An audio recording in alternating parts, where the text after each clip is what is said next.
Somewhere in the world right now, in a locked vault beneath a private library, there's a first edition of a book so dangerous that reading it requires special permission from a board of trustees. It's not a grimoire of black magic. It's not a terrorist manifesto. It's a political treatise written in 1513 by a failed diplomat named Niccolò Machiavelli called The Prince. And you can buy a paperback copy for $6.99 on Amazon. This is the paradox we're exploring today. How is it that the most analyzed, most studied, most publicly available book in Western political thought is also considered by intelligence agencies, CEOs, and revolutionaries to be the most dangerous text ever written?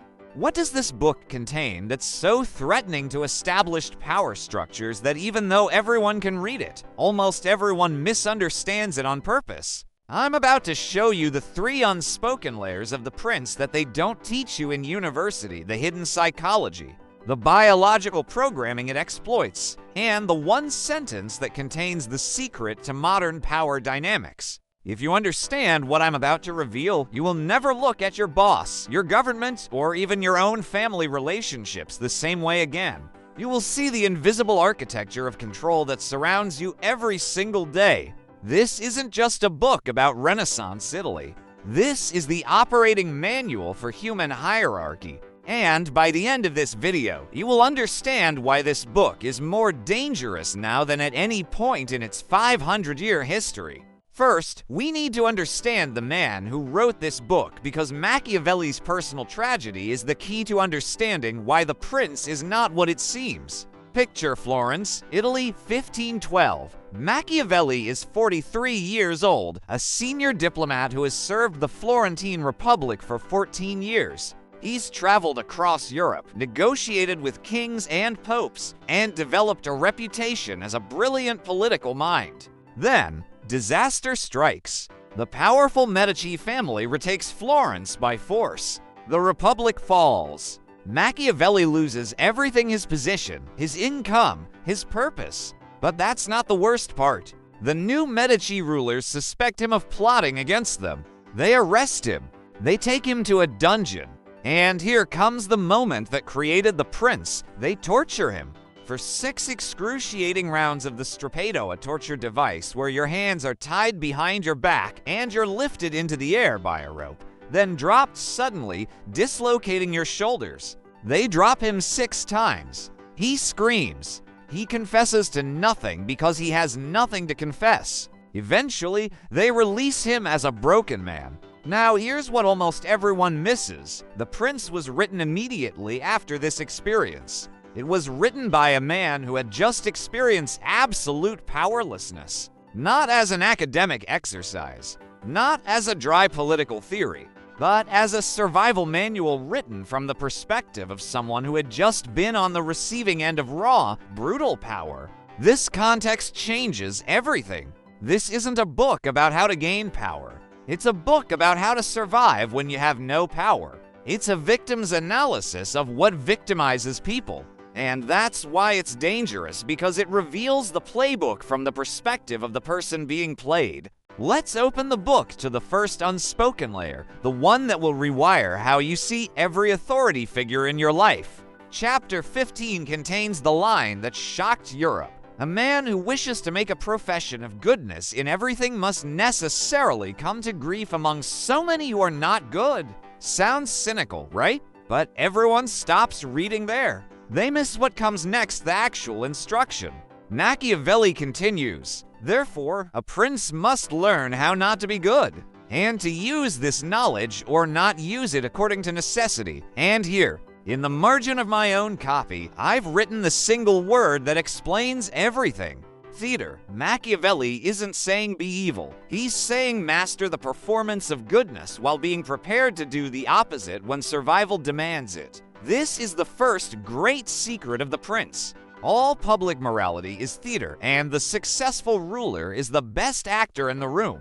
Think about this for a moment. When a politician gives a speech about family values, then has an affair, we call him a hypocrite. Machiavelli would call him a bad actor. He broke character. He let the mask slip.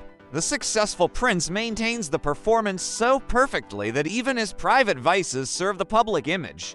Now, why is this so dangerous to understand? Because once you see this layer, you start noticing the performance everywhere. The CEO who talks about corporate responsibility while cutting safety corners. The influencer who preaches authenticity while curating every moment. The entire social media ecosystem, it's all Machiavellian theater.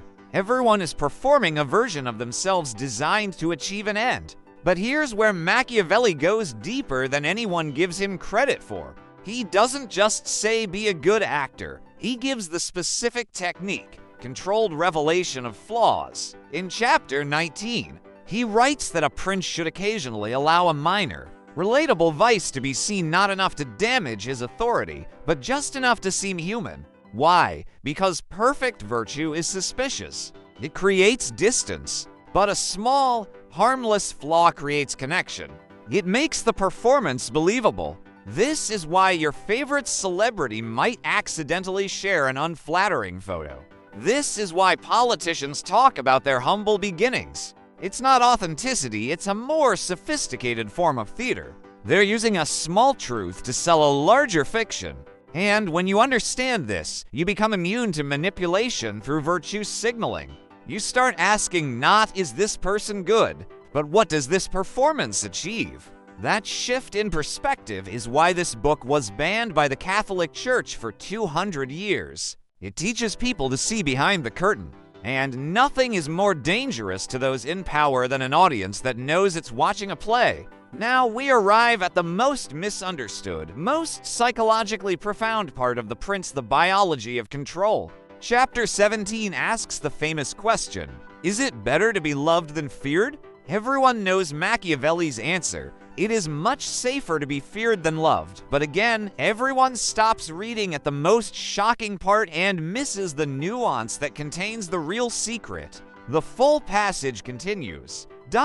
For love is preserved by a bond of obligation, which, owing to the baseness of men, is broken at every opportunity for their own advantage. But fear is maintained by a dread of punishment that never fails. Let's unpack this slowly, because this isn't philosophy, this is evolutionary psychology written 400 years before the field existed. Machiavelli identifies that love operates on a social contract. It's a higher brain function.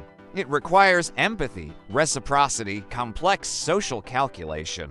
And because of what he calls the baseness of men, what we'd call self-interest, this contract gets broken when the cost-benefit analysis shifts. But fear operates in the lizard brain.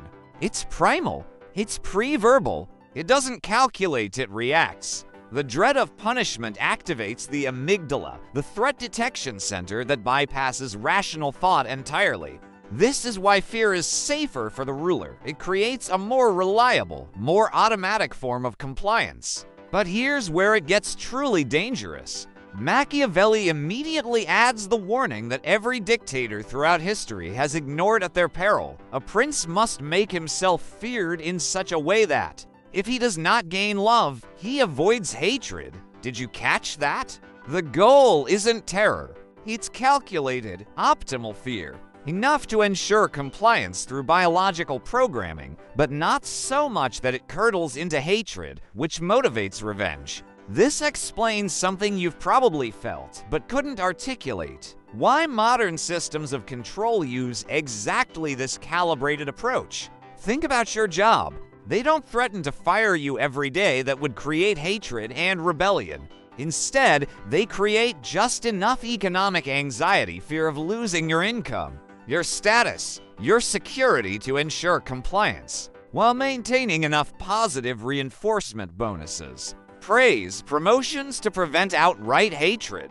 It's not about being a tyrant. It's about understanding that human beings have two levers. The social contract lever, love, respect, and the biological threat lever, fear, anxiety. The master operator knows how to pull both at precisely the right moments. This is why The Prince is still dangerous. It doesn't just describe power, it describes the actual neurological mechanisms that power uses. And once you understand these mechanisms, you can feel them being used on you. You can feel when your compliance is being managed through social contract, we're all a family here, versus biological programming. Remember the last round of layoffs, ... double quotes, closing parenthesis. That awareness is the beginning of true autonomy. Now we reach the deepest, most metaphorical layer of the prince, the one that explains why some people seem to bend reality to their will while others remain forever victims of circumstance. Chapter 25 contains the most controversial, most analyzed metaphor in political history. Fortune is a woman, and it is necessary, if you wish to master her, to conquer her by force. For 500 years, critics have called this misogyny. Academics have written countless papers about Renaissance gender politics. They've all missed the point completely, because they're reading it as a statement about women, when Machiavelli is actually describing the fundamental nature of reality itself. Let me explain. Earlier in the same chapter, Machiavelli uses another metaphor. Fortune is like one of those raging rivers that, when angry, floods the plains. Yet, when the weather is calm, men can make provisions against it with dikes and dams. Put these two metaphors together, and you get the complete picture. Fortune, luck, chance, circumstance has two faces. The creative, generative, life-giving face the woman, and the destructive, chaotic, overwhelming face the raging river. To master fortune means you must do two things simultaneously. One, you must build your dams and dikes during calm periods, preparation, skill development, resource accumulation, and two, you must be willing to use overwhelming force at the decisive moment, the conquest. This isn't about dominating women. This is about the mindset required to succeed in a chaotic universe. Machiavelli is saying, the universe does not care about your intentions. It responds to preparation followed by decisive force. Think about the most successful people you know. They didn't just get lucky. They prepared relentlessly during calm weather of building skills, networks, knowledge, and then, when opportunity appeared, the woman aspect of fortune, they acted with decisive force to seize it. The person who waits politely for opportunity to notice them gets nothing. The person who prepares thoroughly and then acts aggressively gets everything. This explains why Machiavelli is so dangerous to the modern self-help industry. Every self-help book tells you to manifest, to visualize, to attract success through positive thinking. Machiavelli says that's nonsense. He says fortune is a force of nature that must be met with equal force. You don't attract, you conquer. You don't hope, you prepare and you strike. This is why reading The Prince changes your relationship with your own life. It turns you from a passive recipient of circumstance into an active shaper of reality. You stop asking, why do bad things happen to me? And start asking, what dams have I failed to build? What force have I failed to apply? That shift from victim to agent is psychologically terrifying for most people because it comes with absolute responsibility. It's much easier to blame fortune than to admit you haven't built your dams high enough. So why, in 2024, is this 500-year-old book actually more dangerous than when it was written? Because we live in the age of the democratization of Machiavellian tools. In Renaissance Italy, only princes and popes could apply these principles. Today, every social media influencer, every middle manager, every dating app user has access to these psychological mechanisms, the algorithms that control what you see online. They're pure Machiavellian theater curating performances, exploiting your biological fears, FOMO, social anxiety, and creating the illusion of fortune viral fame that can only be conquered by those who understand the game. The entire attention economy runs on Machiavellian principles. Every clickbait headline is Chapter 15's theater. Every notification triggering anxiety is Chapter 17's calculated fear. Every overnight success story is Chapter 25's preparation meeting opportunity. We are all living inside a global scale, Prince, except most people don't know their characters in the play. And that's what makes this book dangerous knowledge. It's not dangerous because it will turn you into a monster. It's dangerous because it will show you that you're already living in a world run by monsters and worse, by systems designed by monsters. Once you see the machinery, you can't unsee it.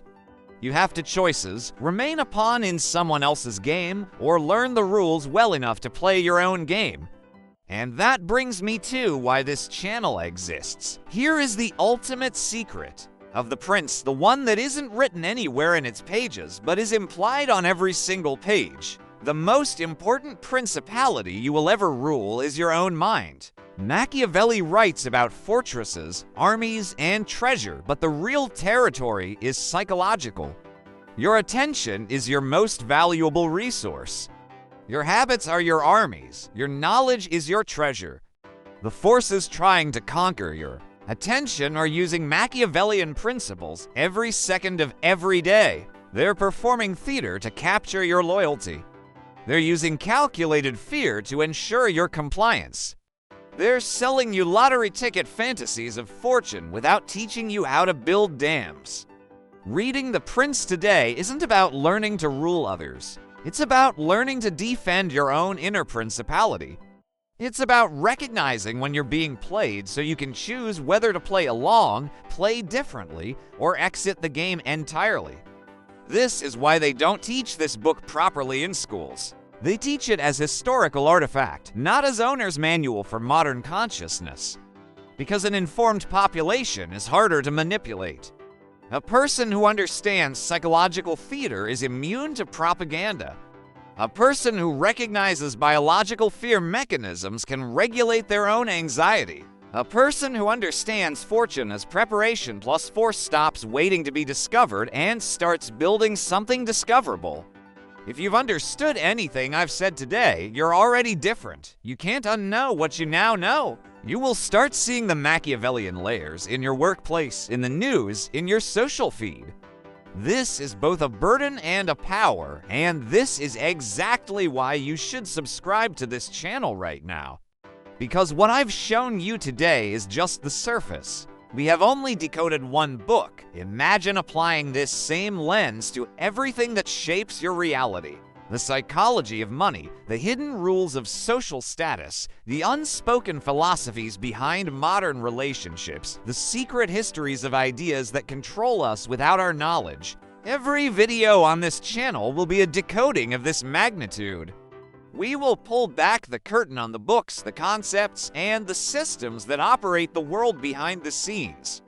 But the algorithm won't show you these videos unless you tell it to. The same attention economy that runs on Machiavellian principles will try to keep you distracted with endless theater. You must take deliberate action to break that cycle. Click the subscribe button right now, then hit the notification bell. This is your first act of building a dam against the raging river of digital distraction. This is your first step toward conquering your own attention rather than having it conquered. Every time one of these videos appears in your feed, it will be a reminder you are not just a spectator in this world. You are a potential player, and the first rule of the game is knowing that there is a game. Machiavelli ended The Prince with a passionate plea for a leader to unite Italy and drive out foreign invaders. He died before seeing it happen. His book was published after his death, and he never knew it would become the most controversial, most influential political text in history. He wrote it to regain favor with the powerful.